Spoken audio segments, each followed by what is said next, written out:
সংগ্রামী সাথী ও বন্ধুগণ, একটি কথা আমি কালকে বলেছি, আজকেও বলতে চাই।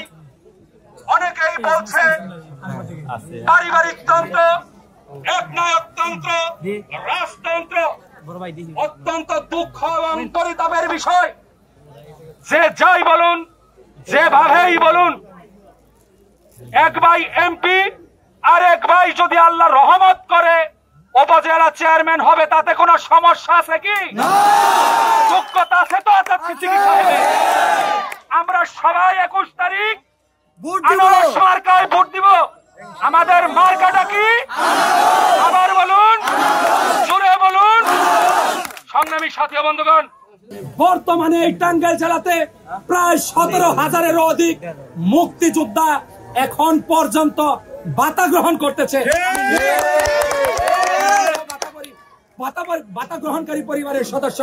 সংগ্রামী সাথী ও বন্ধুগণ, আমরা কালীহাতি থেকে অন্যায় অত্যাচার দূরীকরণে, জুলুমবাজি দূরকরণে, সন্ত্রাসবাজি দূরকরণে, আততায়ী দূরকরণে আমরা সিদ্দিক ফ্যামিলিকে আমন্ত্রণ জানিয়েছি।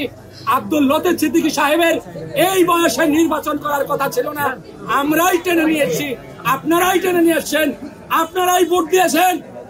অতএব আমি এইটাই বলতে চাই, যদি আল্লাহ আমাদের সহায় থাকে, আব্দুল লতিফ সিদ্দিকী সাহেবের যে রেজাল্ট হয়েছে ভোটে, আমি আশাবাদী তার চাইতে ভালো রেজাল্ট হবে আজাদ সিদ্দিকী সাহেবের।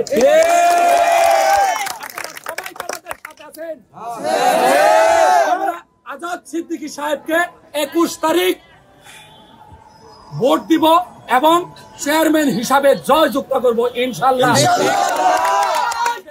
আমাদের মাঝে এখন